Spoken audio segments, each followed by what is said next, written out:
Obrigado.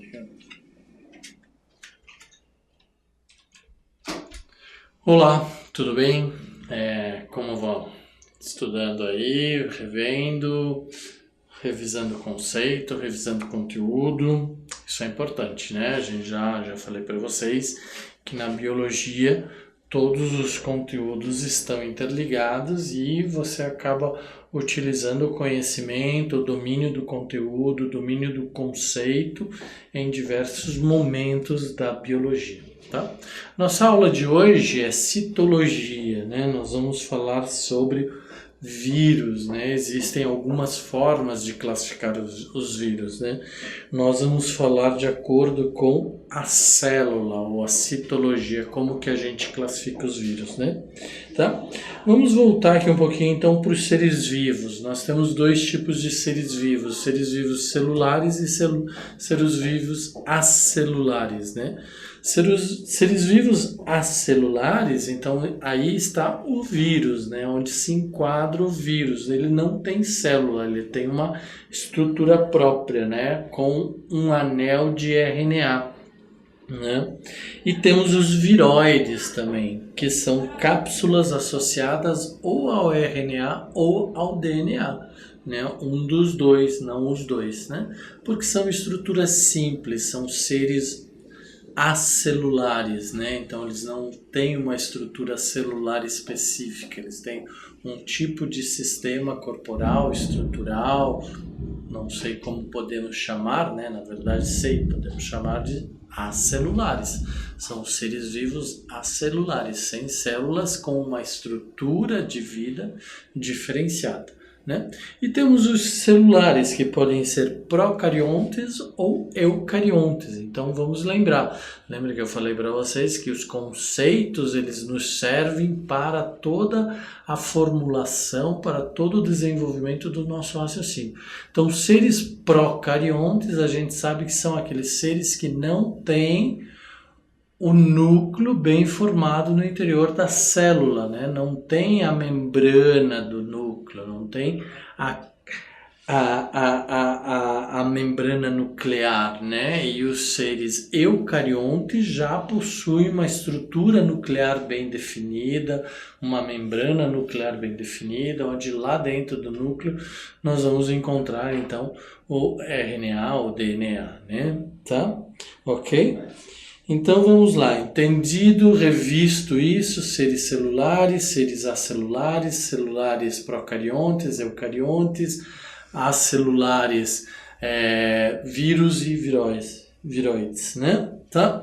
Então isso é importante e nós vamos falar sobre eles hoje. Tá? As características gerais dos vírus, né? De 10 a 300 nanômetros, ou seja, estruturas muito pequenas, né? Microscópicas, só possíveis de verem em microscópicos, principalmente os microscópios eletrônicos que têm uma alta resolução, então a gente lá consegue ver os vírus de forma bem clara, né? Tá? São estruturas e possuem composições muito simples, então vejam que os exemplos que nós temos, né? Tá?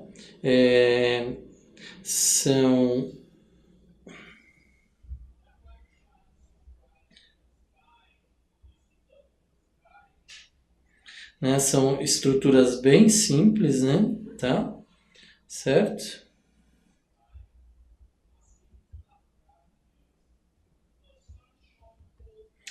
Então, não são formados por células. Então, gravem isso. Falou em vírus, falou em viroides, são seres acelulares, sem células, tá? Jamais diga que um vírus ou que um viroide tem célula, né? Então, são seres acelulares, tá?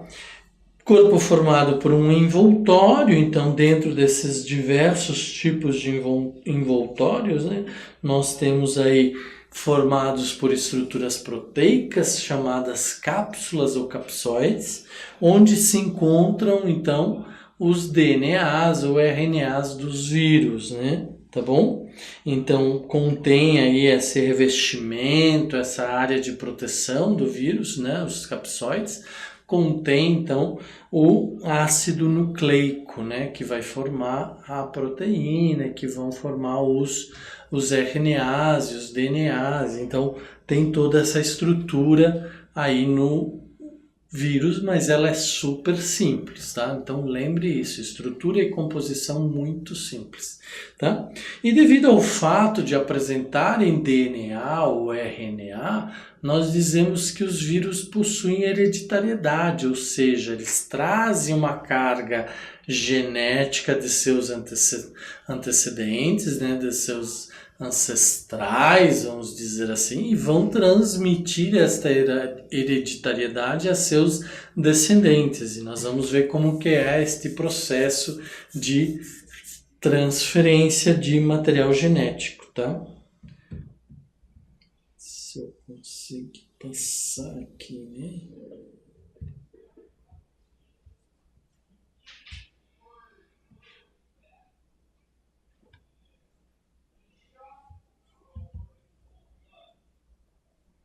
Pronto.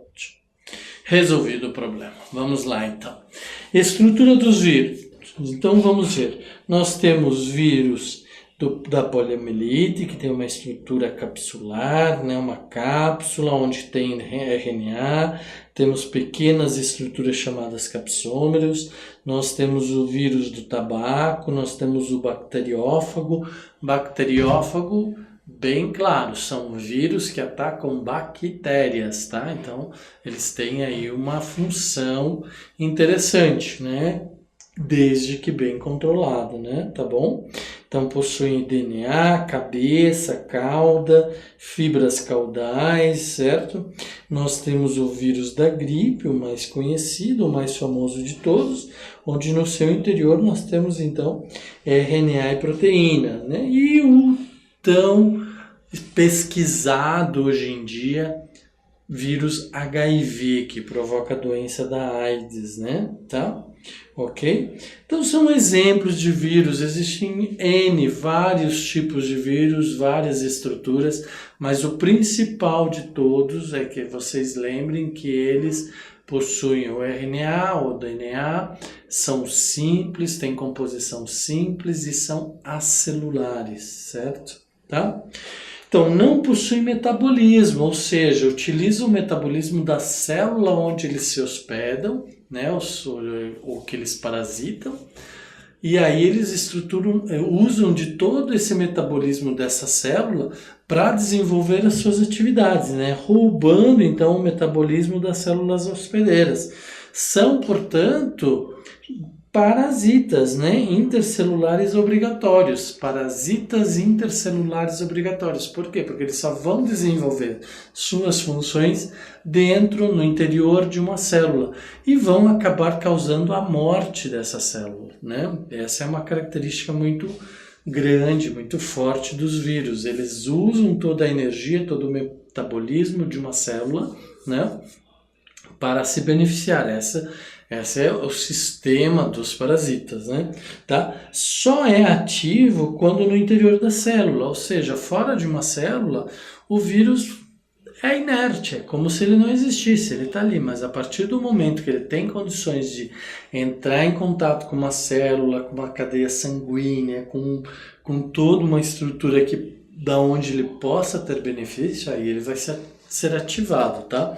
Ou seja, quando ele está fora dessa célula, a gente diz que ele está em latência, né? Ele está lá, está parado lá, não está morto e nem está vivo. Ele se encapsulou, né? Ele se cristalizou de uma forma para se proteger contra as intempéries, para se proteger contra as diferentes condições climáticas e do meio ambiente, né, a fim de se adaptar e esperar as condições ideais para o seu desenvolvimento, né? Se reproduzem no interior das células somente, né? Então, só é ativo no interior da célula e só se reproduzem no interior da célula também, né? São seres específicos. Isso quer dizer o quê? Que cada vírus é para um tipo diferente de célula, tá? Nós não temos vírus para todos os tipos de célula, né? Ou vírus que habitam ou parasitam todos os tipos de célula. Não, cada vírus um tipo de célula, tá certo? Doenças são viroses, né? Então todas as doenças causadas por vírus são chamadas viroses, tá? Melhor combate hoje ainda é a vacina, né? Em alguns casos, como nós não temos vacina, são medidas profiláticas, medidas de cuidado, como é o caso da HIV. HIV nós não temos vacina ainda, então temos que ter muito cuidado, vocês aí jovens que estão me ouvindo, muito cuidado com as relações sexuais, né? Não necessariamente uma pessoa com corpo, com aparência saudável significa que ela não esteja ou que ela não seja portadora do vírus HIV. Então, muito cuidado, e vocês sempre usem camisinha, sempre usem preservativos, sempre tomem o máximo cuidado possível, tá? Porque uma vez infectado, vai ser infectado, vai estar infectado para o resto da vida, ok? Tem alguns vírus que se consegue tratar, mas o HIV ainda não, né? Se consegue amenizar o potencial do vírus, diminuir a ação do vírus, né? Nós vamos ver como é que isso é feito, mas ele está lá ainda. A hora que ele é oportunista, a hora que tiver condições, ele vai se desenvolver, né? E porque eles sofrem mutações constantes, então os vírus estão constantemente sofrendo mutações, estão constantemente se adaptando ao meio ambiente, adaptando às novas condições, ambientes mais ácidos, mais alcalinos, condições de vidas diferentes, porque eles têm essa capacidade muito grande de mutação. Os pesquisadores estão constantemente desenvolvendo novas pesquisas, novas melhorias para avançar e controlar, além da capacidade de infecção desses vírus, também essas mutações, né? Então essa é a grande jornada dos cientistas, esse é o grande desafio dos pesquisadores, né? Tentar chegar antes do vírus, tentar controlá-lo antes que ele sofra uma nova mutação, né? Tá? E aí tem o seguinte ditado, que para vírus, por exemplo, para uma gripe, né, não é recomendado antibiótico, tá? Porque o antibiótico tem uma função específica, né? Ele age na parede celular, ele age na membrana, a gente viu isso em aulas anteriores. Então ele não vai agir no vírus, ele não vai agir sobre o vírus. Por quê? Porque não tem célula, não tem parede, não tem membrana, né? As condições são diferenciadas, tá certo? Então não adianta tomar antibiótico para curar de uma gripe, tá bom? Então a gente tem que ter muito cuidado. E quando se toma muitos antibióticos, sem nenhum controle, sem nenhuma orientação médica, nós podemos estar fortalecendo a capacidade de infestação e de parasitismo daquele agente que a gente quer combater, né? Então, geralmente os vírus apresentam DNA ou RNA como material genético, né? Ou um ou outro, tá? Somente os citomegalovírus possuem os dois, né? Somente os citalomegavírus que possuem os dois, senão ou é um ou é outro. Tá? Exemplo, AIDS, gripe, herpes, rubéola, hepatite, febre amarela, hidrofobia, que é raiva canina, poliomielite, sarampo, câncer do útero, que é o HPV, né, que alguns anos atrás surgiu a vacina para as meninas do HPV, agora já são os meninos que podem tomar o HPV. Por quê? Porque combater, dar imunidade para um organismo através das vacinas para que ele não se contamine e não transmita o vírus para outros seres, né, ou para outras pessoas, tá? Então é muito importante vocês jovens aí consultar o seu médico, dar a possibilidade de tomar o HPV e tomar todos os cuidados possíveis com essas doenças todas aqui. Nós citamos aqui as doenças, não citamos os vírus, tá? Alguns vírus possuem DNA com uma hélice única, então essa é uma outra característica que vocês lembram, vocês sabem que o DNA é uma dupla hélice, né? E o RNA normalmente é só uma hélice. Mas no caso dos vírus, alguns deles possuem um DNA, tá? com uma única hélice. Então, como que a gente sabe que não era um RNA? Lembra qual são as bases nitrogenadas que modificam entre o RNA e o DNA? Não lembram? A, N, G, C, lembram? Adenina, tiamina, guanina, citosina e a uracila, né? Então, nos RNAs nós temos as uracilas, em vez da tiamina. No DNA é tiamina. Então, por esse reconhecimento, sabe-se se é um DNA ou um RNA. Vocês têm que lembrar disso, hein? Aulas anteriores, lá, rever, olhar para trás, anotar, para seguir adiante. Tá? O vírus em contato com a célula hospedeira pode ser englobado. Então, tem duas formas do vírus infestar a célula. Lembra do processo de fagocitose? O que era fagocitose? Então, o vírus se encosta na célula e a célula tenta se proteger englobando esse vírus. E aí, o que acaba fazendo? Que acaba permitindo que o vírus seja incorporado para dentro da célula, né? Tá? E aí lá dentro da célula ele vai encontrar as condições ideais. Lembrem, todo o processo metabólico e reprodução de um vírus acontece dentro de uma célula. Então, a partir do momento que ele está dentro da célula, ferrou-se. Aí ele já vai poder exercer o potencial de infecção e parasitismo que ele tem, né? Ou então ele se aproxima da célula, vai até a superfície da célula, faz algumas quebras das suas estruturas e injeta o material genético dentro da célula.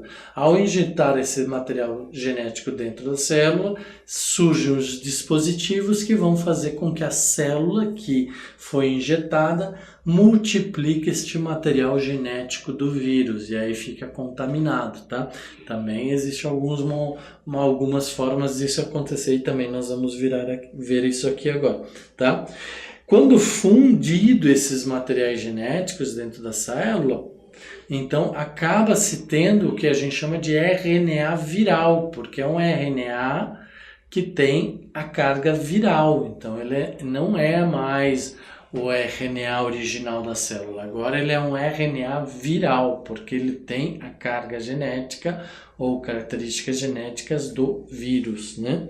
Então o RNA viral será traduzido pelos ribossomos e ele entra como um RNA normal, chega até os ribossomos vão fazer a tradução e a transcrição daquele RNA e vão recopiar toda a carga viral que está dentro daquele RNA, né? E com isso leva-se então para os seus descendentes, né? Então celulares produzindo enzimas e proteínas. Então a gente sabe, né, que o ribossomo celular vai fazer essa produção de enzimas e proteínas e depois vão permitir a montagem de novos vírus. Então chega num certo momento o vírus se liberta daquele RNA, porque já tem carga, já tem novas cargas, replicou-se, né? Tem novos representantes, e aí ele é transferido para outro indivíduo, gerando um novo indivíduo, novo vírus, tá?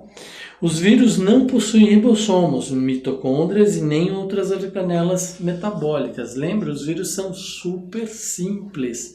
Eles precisam de outro ser ou da célula hospedeira para fazer todo o seu metabolismo. Então, cromossomo, mitocôndria, ribossomos, outras organelas, os vírus não possuem, tá? Porque eles vão utilizar isso tudo da célula hospedeira, tá? Provírus, fusão de materiais genéticos da célula e do vírus, né? Tá? Então, isso é chamado de provírus, quando há fusão. Então, nós temos lá um RNA, e aí entra o RNA do vírus e ele funde ao RNA, ele não faz a dupla hélice, ele se funde ao RNA da célula hospedeira, e isso a gente chama de provírus, tá? Como os ribossomos conseguem traduzir o RNA viral, isso significa que vírus e células possuem o mesmo código genético. Ah, tá vendo o que acontece? Lembra que a gente falou no início que cada vírus tem uma célula específica? Então aquela célula vai ter o mesmo RNA do vírus, né? Tá? Então eles vão ter a mesma carga genética, tá? O mesmo código genético. Visíveis em microscópicos eletrônicos, já falei para vocês, de 10 a 300 nanômetros. Muito difícil de ver os vírus em outro tipo de microscópio que senão eletrônico, com todos os detalhes, com todas as suas características, somente no microscópio eletrônico, tá? E por isso, essa necessidade de estudar esses vírus e tal, é que foi se desenvolvendo todas as técnicas, todas as metodologias e métodos, e chegou-se ao avanço tecnológico de ter microscópios eletrônicos capazes de estudar os vírus, tá? Então vamos lá, resumindo, os vírus possuem hereditariedade, ou seja, recebem carga genética e vão transmitir carga genética, possuem adaptação ao meio, então eles aguentam, entram em latência, esperam até o meio se tornar apto ao seu desenvolvimento, realizam mutações, então estão constantemente mutando, se modificando, por isso da dificuldade de termos vacinas eficientes. Né? A reprodução se dá por montagem de cápsulas, né? Então, quando aquela carga genética se reproduziu, então você tem ali de um indivíduo, você pode ter muitos outros indivíduos, todos esses indivíduos vão agora sair da célula, fazer uma nova cápsula e vão se transformar em novos vírus. Então assim acontece a reprodução dos vírus, né? Tá? E possuem o mesmo código genético das células hospedeiras. Por quê? Porque eles vão entrar ali na cadeia de transmissão, tradução, transcrição, né, do código genético nos ribossomos. Então eles têm que ser iguais, né? Tá? Classificação dos vírus por meio do ácido nucleico. DNA vírus apresenta uma ou duas hélices do DNA, por exemplo, HPV, hepatite B e o bacteriófago. Quem era o bacteriófago? Bacteriófago é o vírus que ataca as bactérias, né? RNA vírus apresenta uma ou duas dupla hélice do RNA, né? Alguns se reproduzem por meio de enzimas, né? Então lembra, eles vão usar outras estruturas que não as deles para sobreviver e se reproduzir. Tá? RNA polimerase, fabricada pela célula hospedeira, né? Então uma enzima polimerase, né? Sob o comando do vírus, por exemplo, o vírus da influenza, são os retrovírus, pois têm capacidade de produzir a enzima transcriptase reversa. A gente já falou muito dessa transcriptase reversa. Se vocês não estão firmes sobre o conceito de transcriptase reversa, o que vocês têm que fazer? Rever os conteúdos, rever as aulas anteriores onde nós falávamos sobre transcriptase reversa, né? Que é específica, é muito característica, é muito forte nos HIVs, nos vírus dos HIVs, que é assim que gera-se os novos vírus, tá? Realizando a retrotransmissão, por exemplo, HIV, né? Então vamos lá, retrotranscrição é a produção de DNA a partir do RNA, tá? Então tem DNA, tem RNA, vai se produzir um DNA, né?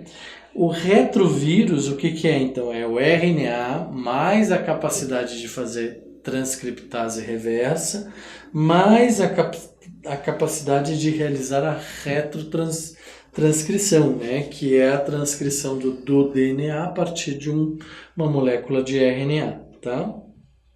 Ok?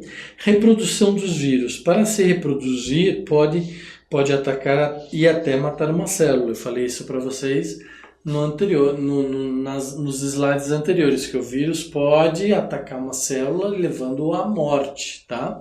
Isso chama-se de ciclo lítico, que leva à morte da célula. Mas também nós temos o ciclo lisogênico, né, que não mata a célula.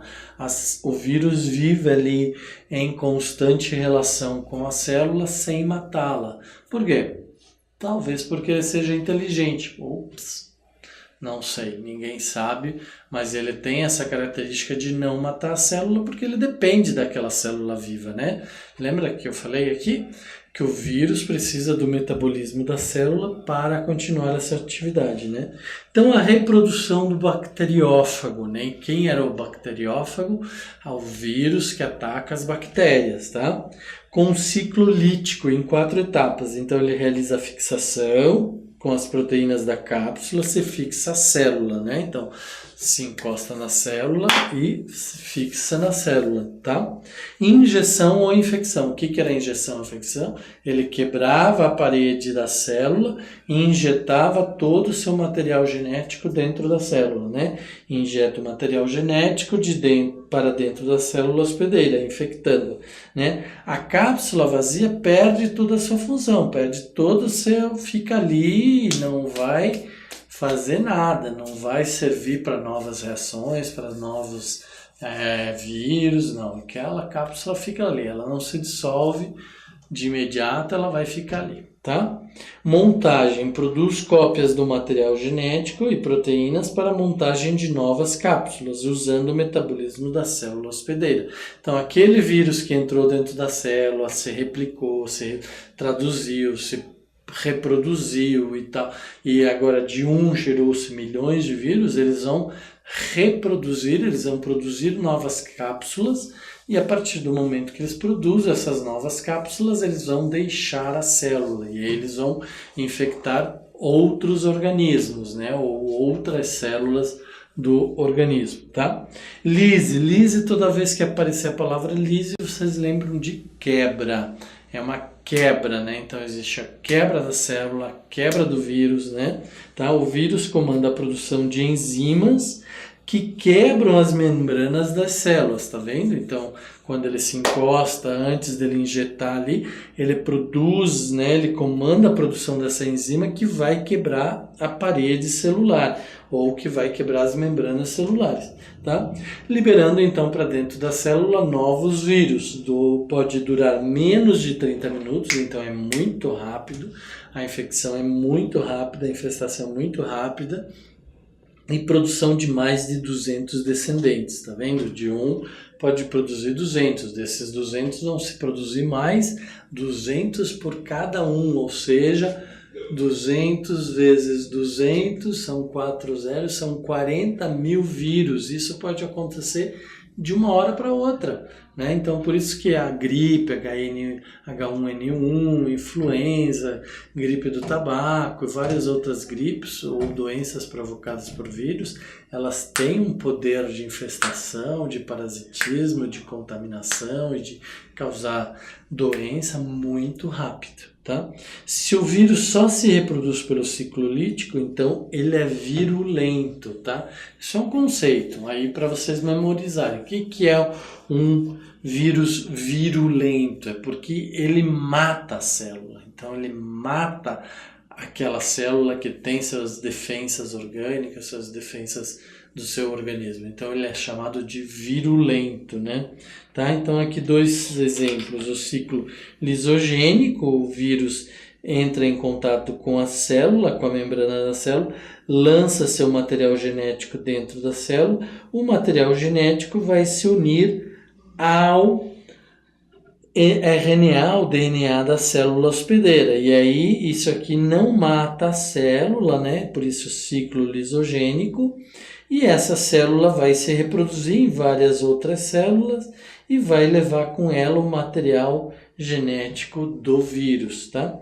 No ciclo lítico, o que acontece? O vírus entra, se funde aqui com as organelas, citoplasma da célula hospedeira, e isto aqui vai gerar novos vírus que, ao se libertarem para a corrente sanguínea, por exemplo, vão destruir todo o indivíduo que os armazenou, né? Todo o seu hospedeiro vai ser destruído, vai sobrar só os vírus, tá?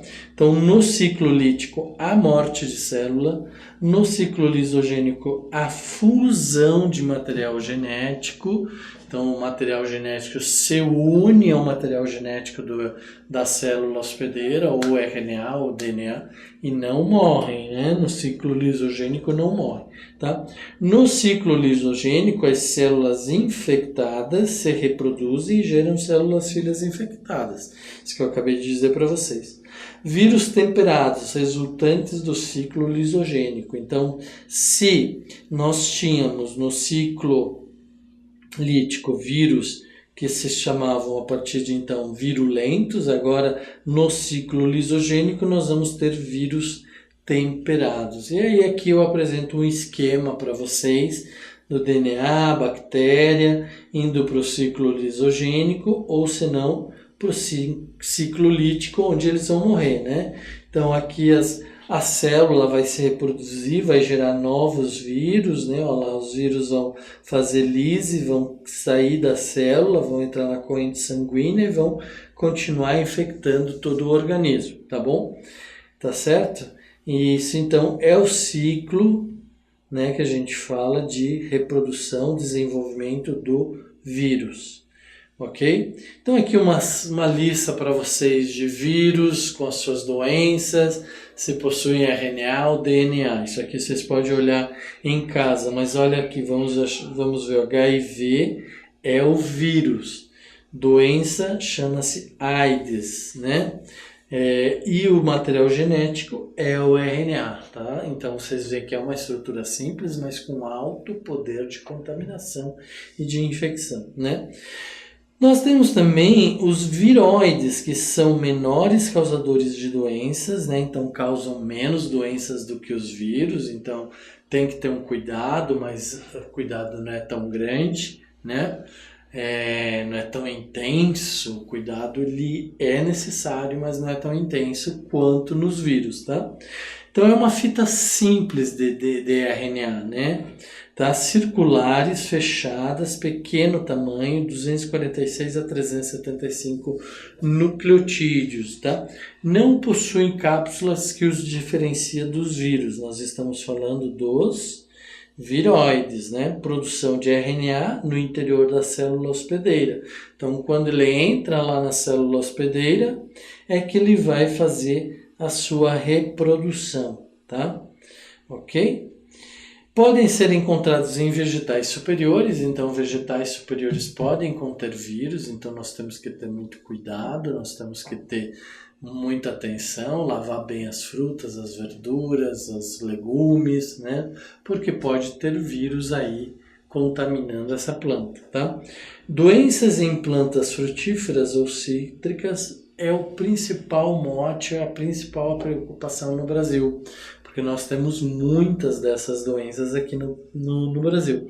E temos também uma nova estrutura chamada de príons, né? O que são príons? São uma partícula infecciosa puramente proteica, só tem proteica, então é uma partícula infecciosa puramente proteica, tá? Proteínas infecciosas, modificadas e causadoras de doenças neurodigestivas, né? Então, algumas proteínas infeccionam o ser hospedeiro e causam, então, ou modificações ou podem causar doenças neurodegenerativas, tá? Stanley Prusiner, né, Prêmio Nobel da Medicina de 1977, foi quem descobriu os prions, certo? E os problemas que eles poderiam causar. Então ele chamou isso de proteínas causadoras de doenças infecciosas. Isso é bem questionável, né? Então de 1997 até 2017 só se passaram 20 anos. Então muitos experimentos, muitos trabalhos vão ter que ser desenvolvidos para comprovar isso, tá? Temos também a doença de Curu, né, em nativos da Nova Guiné, doença da vaca louca, que vocês lembram o que era, né? O cérebro do boi apresenta deformidades, começa a sofrer mutações e mudanças, e isso vai causar a doença da vaca louca, né? O scrap né, doença dermatológica e neurológica fatal de carneiros e ovelhas. Então, se esses vírus contaminarem os fetos, né, ou contaminarem peles de carneiros e ovelhas, fatalmente eles vão morrer. Tá? E como acontece a transmissão dos prions? Né? Transplante de tecidos contaminados, olha lá, não é sexual, não é água, não é saliva, é transplante de tecidos contaminados, hormônios extraídos de animais contaminados, então aquele animal que está lá contaminado vai se extrai hormônio e já se desenvolve, se pesquisa de como neutralizar os efeitos daquele vírus, porém dá maior resistência para o indivíduo contra ele, tá? Ingestão de carne ou boi vermelhas contaminadas, utilização de material genético contaminado, né? Uso de derivados animais contaminados para a produção de alimentos e ração. Então essas são as principais causas de transmissão, mas muito cuidado, aqui a gente esqueceu, não colocou a questão de transmissão sexual, né? Lá nos vírus, aqui nos prions não, nos prions são só essas, não tem transmissão sexual. Olha lá um quadrinho de resumo para vocês. Vírus possui cápsula proteica envolvendo ácido núcleo, o nucleocapsídeo, e causam muitas doenças. Viroides, fita simples de RNA, então olha aí a diferença, fechada em forma de anel, então ela está fechada. Tá? A fita se fechou lá dentro e formou um anel. Tá? São várias as doenças causadas ou atreladas a este problema dos viroides. E temos também os prions, né, que são proteínas infecciosas modificadas na forma. Causam várias doenças. Tá? Então, esta aula termina por aqui. Vocês têm alguns conteúdos aqui bem importantes que devem ser revistos, reutilizados, reaprendidos, fixados. Faz um papelzinho, pega um durex, cola na parede, né? Não se importem, peçam licença para os seus pais, encham as paredes por área, por setor, por conteúdo, e assim vocês vão fixando, porque daí estão lá lendo, estudando. O que era mesmo que falar que era procariontes? Ah, peraí, não lembro. Ah, mas está aqui, eu sei, olha. Procarionte é o indivíduo que não tem célula, não tem membrana nuclear bem definida, tá? E assim, então, a gente vai estudando e vai fixando os conteúdos, ok? Fiquem bem, até a próxima, nos vemos logo. Tchau!